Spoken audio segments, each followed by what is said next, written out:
Saya Dr. Leo, selamat datang di channel Malpractice Makes Perfect, channel tentang ilmu hitam dunia kedokteran.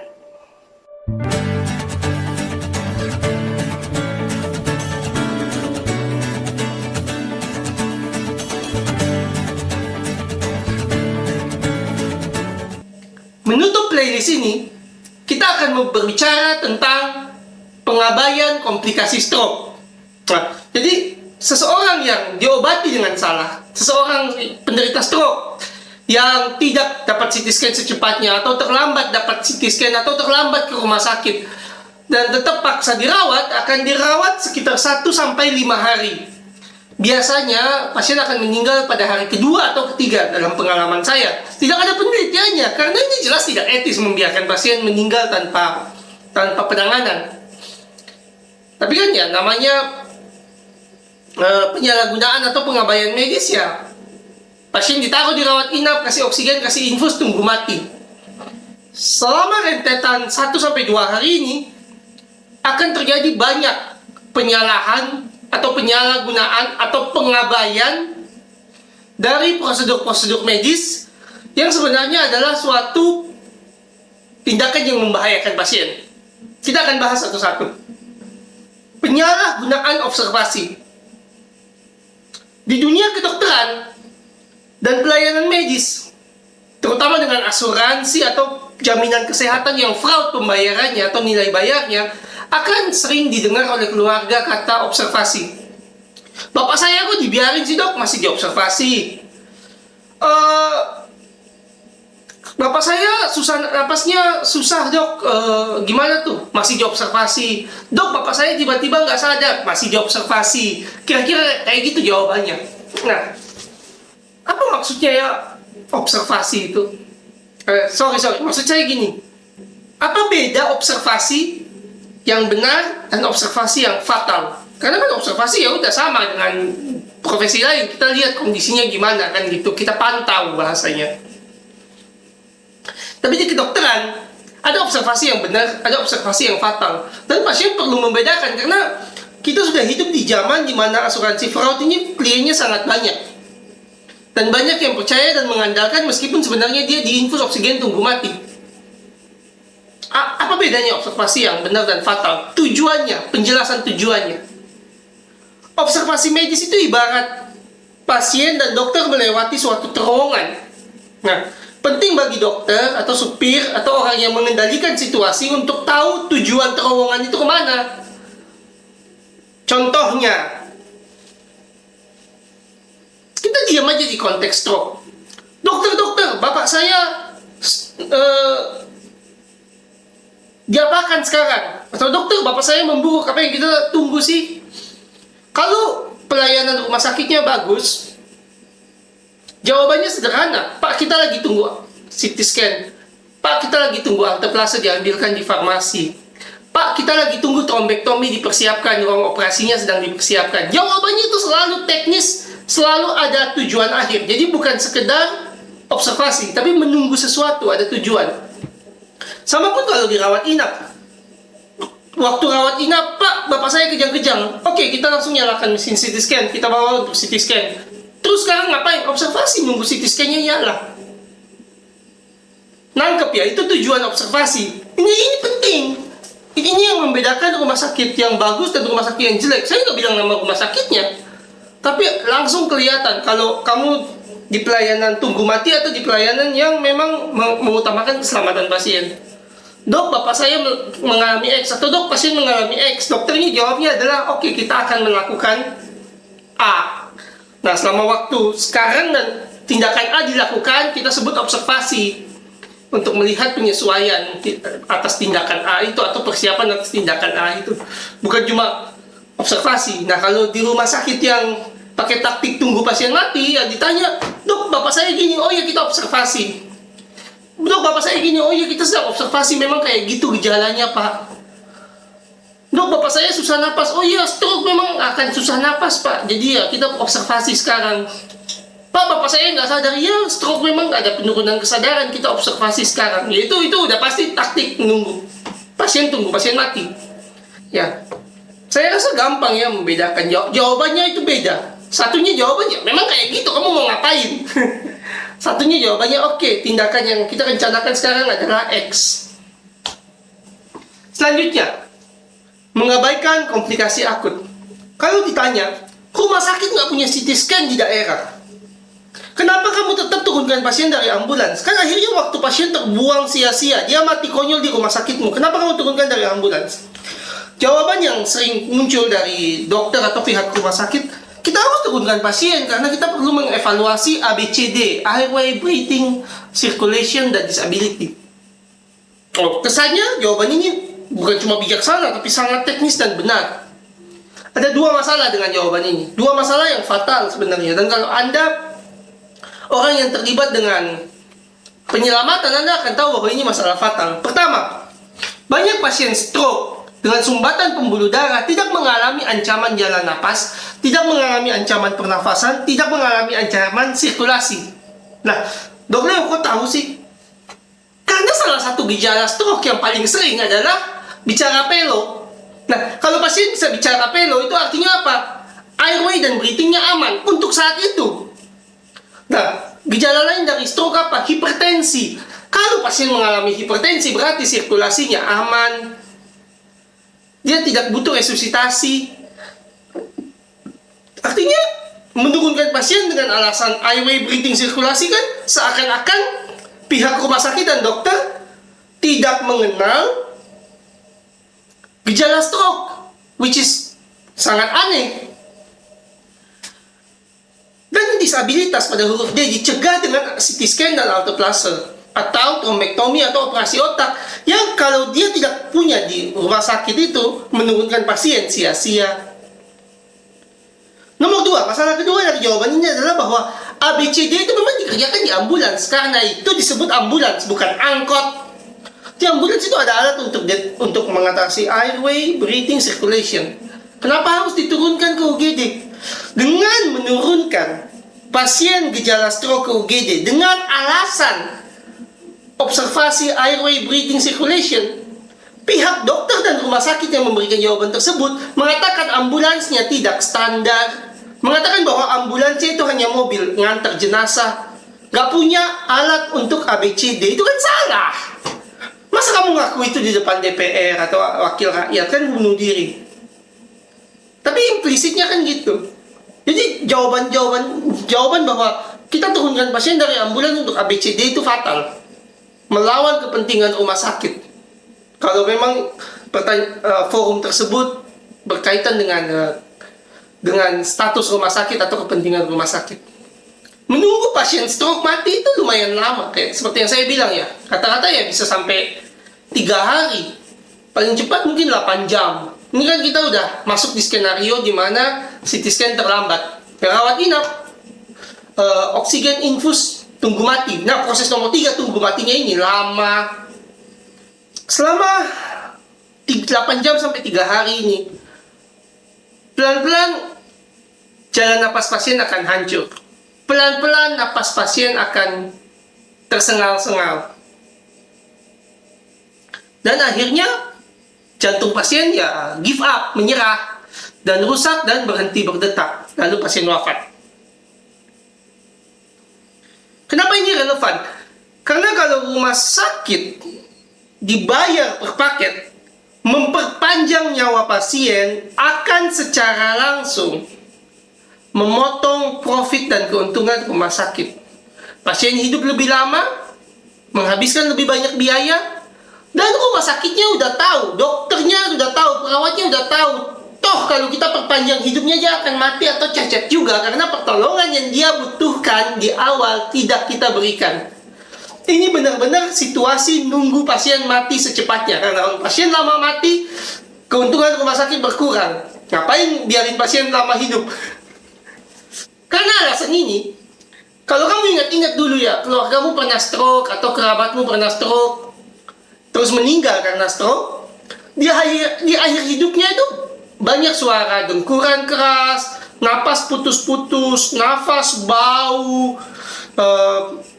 Namun kamu lihat, nggak ada yang dilakukan di rumah sakit. Setiap kamu minta nurse-nya melakukan sesuatu, jawabannya observasi. Setiap kamu minta nurse-nya melakukan sesuatu, jawabnya ya memang kayak gitu. Nanti kita coba tanya dokternya untuk nambah obat. Padahal yang dijual dari taktik tunggu mati kepada pasien dan keluarga dan masyarakat adalah tadi di atas. A, B, C, D. Airway, breathing, circulation, disability. Tapi saat pasien sekarat, A, B, C, D ini justru harus ditinggal. Kalau tidak, hidup pasien akan tambah panjang dan rumah sakit tambah rugi. Komplikasi akut stroke meliputi dua hal penting. Pendarahan otak dan sumbatan jalan napas. Pendarahan otak singkat. Ya, pendarahan otak, kalau seseorang dengan sumbatan pembuluh darah, kita tidak obati, tekanan di sumbatannya tinggi, ya bisa pembuluh darahnya pecah lalu jadi pendarahan. Tapi karena kita sudah masuk dalam proses nunggu pasien mati, sudah masuk dalam konteks ya udah mau diobatin nggak diobatin bakal cacat atau mati, CT scan nggak guna. CT scan hanya akan memotong profit rumah sakit dalam sistem pembayaran paket. Akibatnya ya mau pasien itu demam, mau pasiennya itu kehilangan kesadaran, penurunan kesadaran, mau pasiennya itu tiba-tiba lumpuhnya lebih berat, CT scan nggak akan pernah dikerjakan karena itu memotong profit. Yang lagi dari awal kita udah tahu dia toh bakal cacat atau mati, ngapain kita usahakan penyelamatan. Komplikasi akut yang kedua adalah ancaman jalan nafas. Masih ingat tadi ya di atas jawabannya? Oh iya, pasien tetap harus turun meskipun kita nggak punya alteplase, meskipun kita nggak punya CT scan, pasien tetap perlu diperiksa dokter untuk airway, breathing, dan circulation. Celakanya, kalau kita udah masuk di skenario nunggu pasien mati, airway ini justru diabaikan oleh keluarga dan rumah sakit. Kenapa harus diabaikan? Karena manajemen airway ini akan memperpanjang hidup pasien secara signifikan dan meningkatkan biaya secara signifikan juga. Sumbatan jalan nafas merupakan ancaman serius bagi semua pasien stroke, terutama yang mengalami gangguan kesadaran. Pertama, karena pasien stroke mengalami gangguan menelan ludah, refleks menelan ludahnya hilang, stres tubuh memproduksi asam lambung lebih tinggi. Maksud saya stres tubuh adalah ya namanya badan kena stroke, ya semuanya terganggu, ya termasuk produksi asam lambung. Diperburuk pasien tidak makan kan selama 2-3 hari. Kemudian kuat otot lidah, lumpuh karena akibat dari komplikasi stroke. Nah, apa yang terjadi? Apa yang terjadi kalau tiga hal ini dikombinasi? Nggak mampu nelan ludah, asam lambung naik, kuat otot lidah, lumpuh. Ya, sederhana. Air liur, ludah, itu masuk ke paru-paru. Asam lambung yang banyak di dalam lambung itu naik ke mulut. Kita kenal dengan istilah reflux. Kamu kalau penderita asam lambung, kamu tahu istilah ini. Di mana asam lambung itu naik ke mulut. Nah, setelah naik ke mulut, asam lambung ini ngalir kemana? Ke paru-paru. Nah, karena lidah gagal untuk mengamankan jalan napas karena lidahnya lumpuh, lidah pasien jatuh ke belakang, nyumbat napas. Jadi komplikasi dari stroke itu sendiri selalu mengancam jalan napas. Air ludah masuk ke paru, ya iya parunya tenggelam dong, kan air ludah diproduksi terus-menerus. Asam lambung masuk paru, itu kan mencerna orang hidup-hidup. Makanya kenapa orang yang kena stroke mendekati wafat itu nafasnya bau, asam lambungnya masuk ke paru, airway-nya terancam, tapi rumah sakitnya diam. Kenapa? Kalau memperpanjang hidupnya itu kosnya besar, padahal dia dibayar paket, ngapain? Ketiga, kalau lidah jatuh ke belakang, ada kemungkinan pasien tiba-tiba henti napas karena jalan napasnya tiba-tiba buntu. Mendengar cerita ini gampang buat kalian membedakan rumah sakit yang mengabaikan keselamatan pasien dan rumah sakit yang memprioritaskan keselamatan pasien. Jalan napas, airway. Nah, gimana caranya kamu tahu? Kamu duduk aja di UGD. Kalau rumah sakitnya mengabaikan keselamatan pasien, yang kamu dengar adalah mendengkur. Banyak orang ngorok mati. Kamu masuk ke ruang rawat inap, banyak pasien stroke, ngorok, mati. Ya udah, itu artinya airway udah diabaikan, jalan napas sudah diabaikan. Jadi gampang ya membedakan rumah sakit yang salah satu ciri rumah sakit yang memperhatikan keselamatan pasien dan tidak memperhatikan keselamatan pasien. Dan jalan napas ini sangat fatal karena itu bukan kayak eksklusif hanya ilmu kedokteran yang tahu.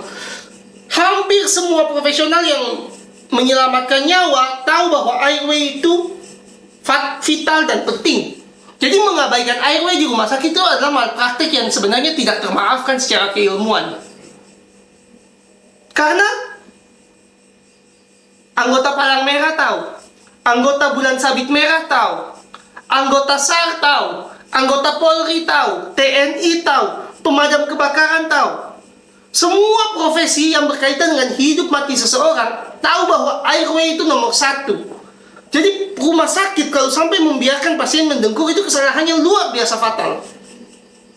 Ya tapi kalau mau ditolong ya biayanya 1 juta per hari mungkin karena perlu sewa ventilator. Intinya ini bukan rahasia lah. Kalau pasien koma, tidak sadarkan diri, dibiarkan mendengkur, 100% rumah sakit salah. Dan asuransi fraud nggak peduli. Dan inilah fatalnya sistem pembayaran paket. Dia mengabaikan komplikasi. Meskipun bisa diklaim, nilai klaimnya tidak sesuai dengan kebutuhan pasien yang meningkat bila komplikasi itu muncul, termasuk komplikasi jalan napas.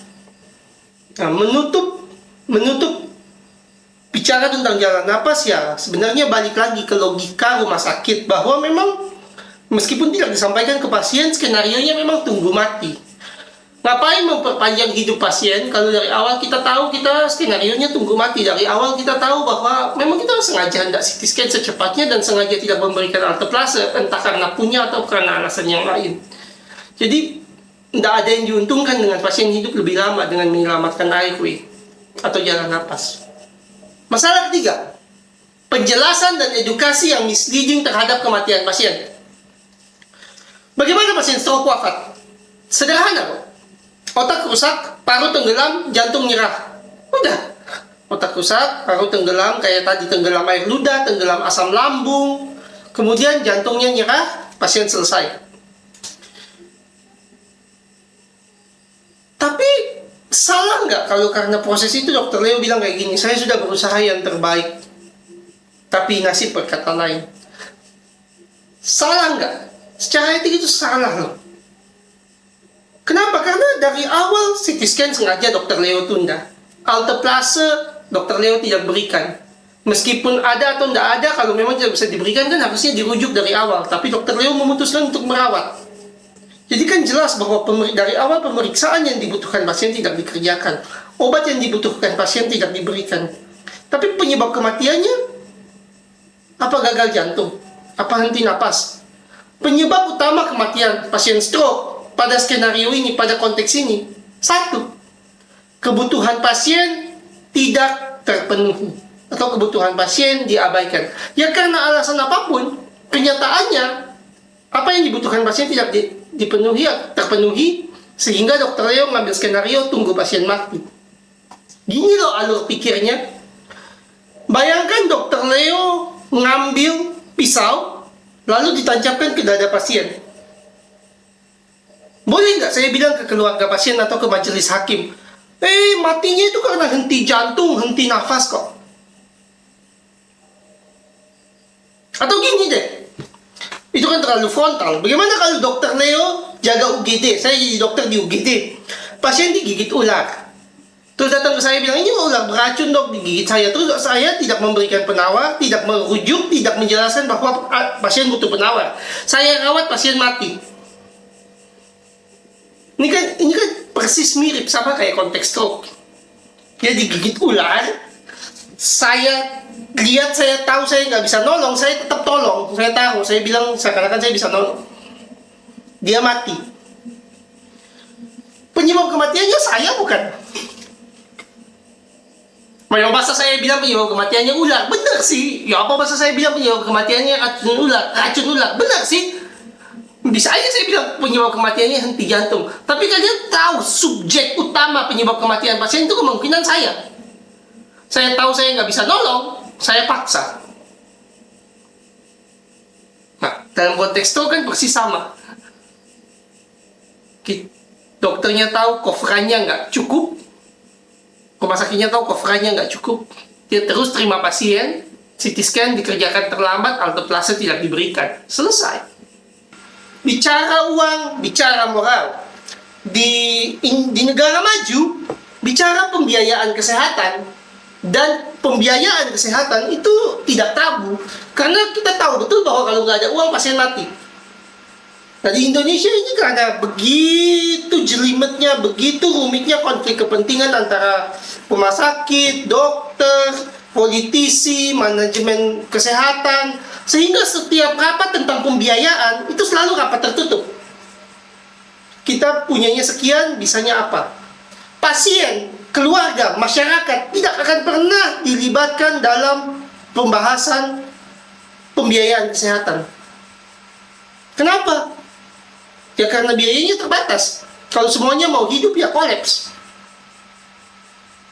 Nah, jadi yang mati itu istilahnya hanya NPC. Kalau NPC itu kepanjangannya adalah non-playable karakter. Biasanya kalau kamu main game itu ada monster, ada musuh yang kalau kamu bunuh, musuh baru muncul. Kamu bunuh, musuh baru muncul. Ya kira-kira NPC kayak gitu. Dalam konsep perencanaan pembiayaan kesehatan, ya orang-orang yang mati karena pengabaian medis, orang-orang yang mati karena nggak dapat alteplase, itu ya NPC. Dia mati, yang lain pasti muncul. Yang lain mati, yang lain juga muncul gitu. Jadi nyawanya hanya statistik. Buat kamu yang penasaran, berapa sih keuntungannya rumah sakit? Rumah sakit loh ya, bukan dokter ya. Karena rumah sakit itu harus bagi ke operasional, administrasi, dokter, perawat, semua stakeholdernya. Jadi nggak cuma dokter. Tapi berapa sih keuntungan rumah sakit kalau kita pakai taktik nunggu pasien mati? Taktik nunggu pasien mati ini biayanya kira-kira dirincinya seperti ini. Biaya rawat inap 3 hari 1,5 juta, termasuk biaya keperawatan, investasi, ruangan, dan perawatan ruangan. Biaya perawatan UGD 200.000. Biaya dopamin dan dobutamin ini 2 obat yang biasanya dipakai kalau pasien sudah sekarat mendekati mati, tapi kita perlu meyakinkan pasien kalau kita melakukan sesuatu. Dopamin, dobutamin 85.000 tambah 30.000. Biaya CT scan kan 1 kali aja. CT scan cuma buat klaim. Cuma CT scan ulang, karena toh kita nggak kasih obat. 600.000. Biaya obat hipertensi injeksi 80.000. Biaya clopidogrel aspirin sekitar 85.000. Piracetam citicoline 120.000. Total biaya 2,7 juta. Nilai klaim 6 juta. Keuntungan rumah sakit 3,3 juta sampai kalau nilai klaimnya laki gitu ya, pas kita tunggu 3 jam, kita CT scan pendarahan di mana pendarahan atau iskemiknya luas besar, kita bisa klaim stroke berat.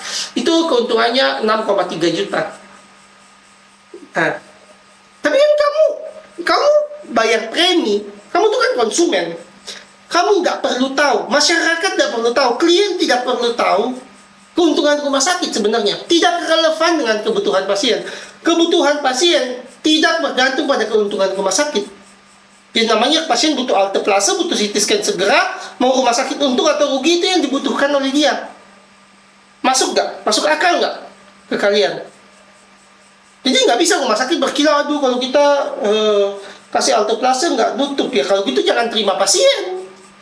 Karena kebutuhan pasien nggak bergantung pada kamu untung atau rugi. Membawa argumen pembiayaan ke dalam pelayanan stroke berpotensi berujung pada masalah hukum.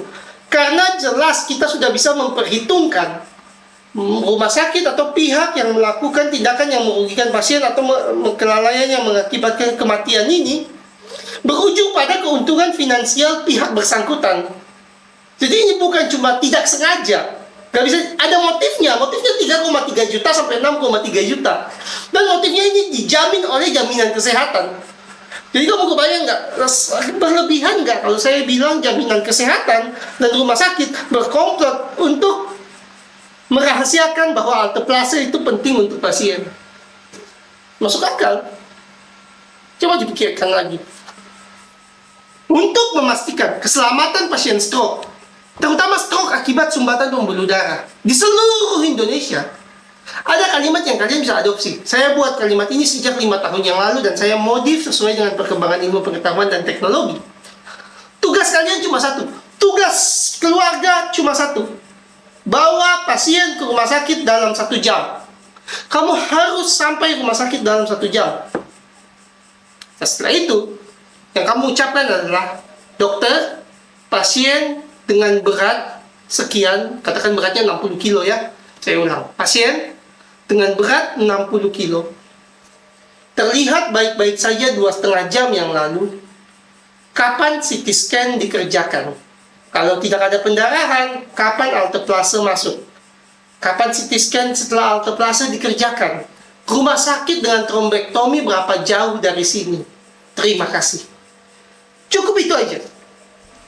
Kalimat ini bermanfaat sebagai informed consent atau legal blind atau pengingat kepada pihak dokter dan rumah sakit bahwa pasien sadar mengetahui hak dan kebutuhan pasien terlepas dari nilai klaim yang dijanjikan oleh asuransi atau jaminan kesehatan gitu. Jadi kalau Anda ngucapin kalimat ini, itu artinya Anda sudah tutup mata rumah sakit mau untung atau enggak, bapak saya harus hidup atau dilayani dengan benar meskipun nggak selalu hidup. Jadi kalimatnya penting dan sangat singkat. Dokter, pasien dengan berat 80 kilo, 90 kilo, terlihat baik-baik saja 1 jam, 2 jam, 2,5 jam yang lalu, harus di bawah 3 jam. Kapan CT scan dikerjakan? Kalau tidak ada pendarahan, kapan alteplase masuk? Kapan CT scan setelah alteplase dikerjakan? Rumah sakit trombektomi berapa jauh dari sini? Ini adalah pertanyaan yang akan menyelamatkan hidup penderita stroke di Indonesia. 3 tahun yang lalu saya buat video stroke. Nah, video stroke ini dapat banyak sanggahan dari rekan-rekan dokter, rekan profesional, bahwa bagaimana sanggahan-sanggahan itu menurut saya ya agaknya lemah karena didasarkan lebih ke emosi daripada bukti ilmiah.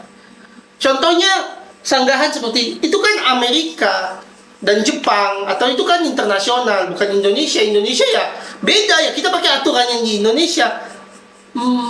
Aturannya siapa yang buat? Penelitiannya di mana? Nggak ada ya, kita menyesuaikan keadaan kita. Nggak bisa rasanya gitu.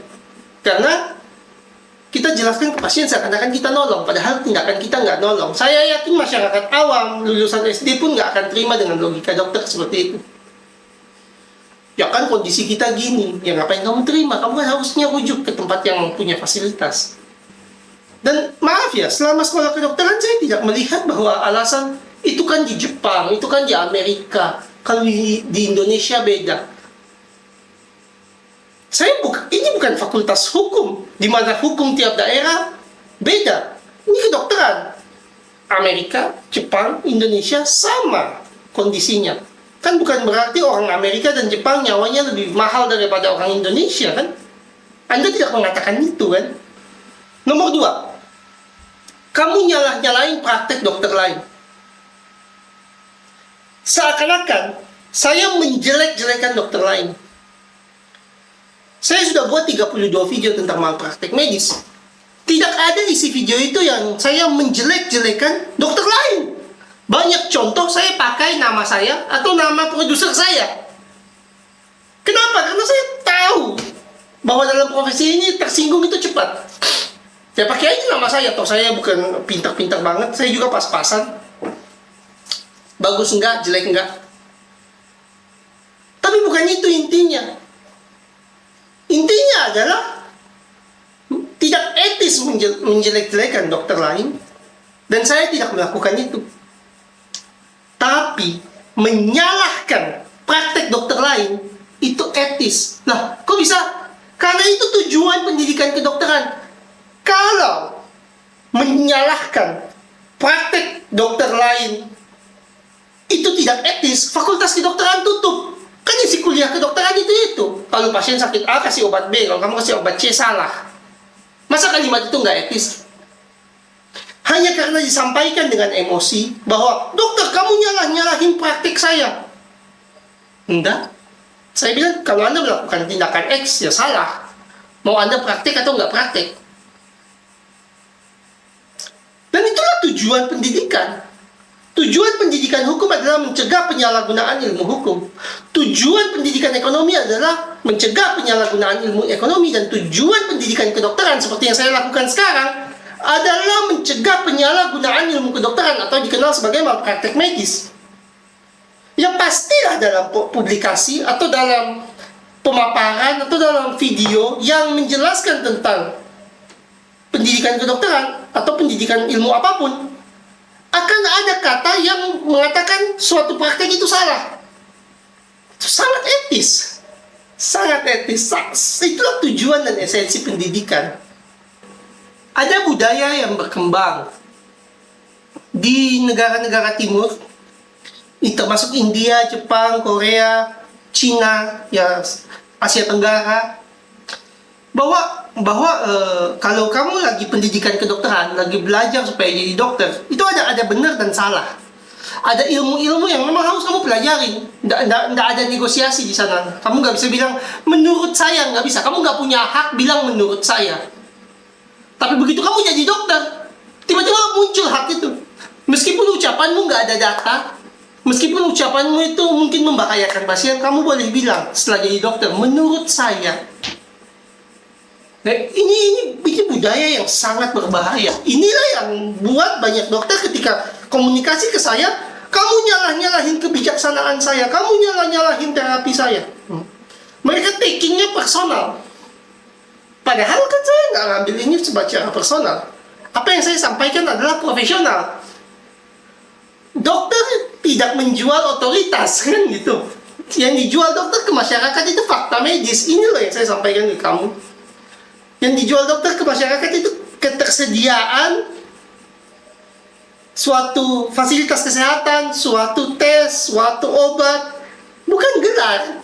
Gelar itu hanya untuk meyakinkan masyarakat bahwa kita memang berpraktek sesuai dengan ilmu yang benar, gitu. Nah, itu akan mengkhianati gelar kalau kita praktek di luar keilmuan dan justru berdasarkan pada situasi dan kondisi ataupun konflik kepentingan. Dan lahirlah tuduhan nomor 2 ini. Kamu nyalahin praktik dokter lain. Nih, etis kok. Sanggahan nomor 3, nah ini datang dari dokter spesialis tertentu ya. Karena ketika saya launch video yang pertama 3 tahun yang lalu, saya dapat respon positif dari kolegium tertentu, dan saya dapat respon negatif dari kolegium yang lain. Jadi ini jelas agak kontroversi di bidang profesional, di bidang praktek. Tapi tuduhan yang muncul adalah saya membuat video tentang sesuatu yang bukan keahlian saya. Benar, stroke bukan keahlian saya. Tidak etis buat saya berpraktek stroke atau merawat pasien stroke. Tidak etis. Tapi etis dan dalam hak saya untuk membahas dan membicarakan sesuatu yang bukan keahlian saya. Ini negara merdeka. Kita punya jurnalis, punya lembaga jurnalistik, dan hampir semua jurnalis membicarakan apa yang bukan keahlian mereka. Nah, jadi dokter sebagai ahli harus fokus kepada apakah yang saya ucapkan salah atau benar. Bukan etis atau tidak saya membahas hal tersebut, karena saya tidak mempraktekkan keahlian dokter. Tapi saya menyampaikan ke masyarakat apa yang menjadi isi suatu topik dalam keahlian dokter. Pahitnya adalah ilmu-ilmu seperti ini sebenarnya bukan ilmu rahasia. 10 tahun terakhir ini seluruh dunia dokter tahu pasien butuh alteplase dan CT scan secepatnya untuk kasus stroke sumbatan pembuluh darah yang terjadi 80-90% kasus stroke. Itu hampir semua tahu, tapi seakan-akan jadi ilmu rahasia. Kenapa? Karena expert yang mempraktekkan terjepit dan tertekan oleh konflik kepentingan. Makanya saya yang bukan expert, saya yang bukan siapa-siapa, punya kesempatan untuk membahas suatu ilmu yang mungkin bisa menyelamatkan pasien stroke di masyarakat. Jadi agak ironis, bukan keahlian saya, benar bukan keahlian saya. Tapi dalam hak saya untuk membahas dan membicarakan apa yang bukan keahlian saya tidak mempraktekkan hal tersebut. Saya bahkan nggak kerja di rumah sakit. Jadi benar, saya tidak mempraktekkan. Yang terakhir, sanggahan terakhir itu, ya baru recent ini. Ya kita udah pakai alteplase kok dok. Alteplase sekarang udah bisa diklaim terpisah. Ya berarti video ini bukan buat pasien Anda. Video ini buat pasien yang dirawat dengan CT scan yang ditunda-tunda dan alteplase atau trombektomi yang tidak dikerjakan. Jadi kan saya tidak menyeragamkan bahwa semua pasien stroke di Indonesia dapat alteplase.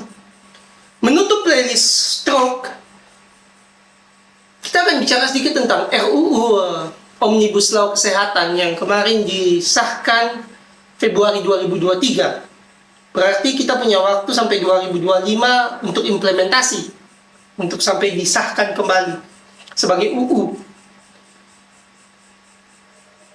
Sedikit keluar dari topik, tapi prediksi saya, channel untuk yang membahas ilmu kedokteran dan malpraktik medis ini akan bertambah dan makin populer karena RUU Omnibus Law Kesehatan ini akan menciptakan disrupsi yang luar biasa kepada market praktik kedokteran, di mana kita tidak bisa lagi menjual otoritas. Kita harus menjual fakta medis, harus menjual fasilitas, harus menjual tes, karena persaingan yang semakin ketat antar lembaga kesehatan, persaingan yang makin ketat antar pelayanan dokter, antar pelayanan perawat, antar pelayanan dokter spesialis, akan melahirkan lingkungan baru yang mengandalkan fakta medis yang menyelamatkan nyawa. Tapi ini ya dugaan saya, mungkin benar, mungkin tidak. Terima kasih. Terima kasih telah menonton video Malpractice Makes Perfect. Tonton terus, jangan lupa like, comment, share, dan subscribe. Saya berharap video ini tidak putus informasinya hanya di Anda, tapi Anda bisa terus membagikan video-video saya. Semoga dengan dibagikannya video ini, Anda bisa menyelamatkan kesehatan keluarga dan rekanan dan kenalan Anda. Sekali lagi, terima kasih.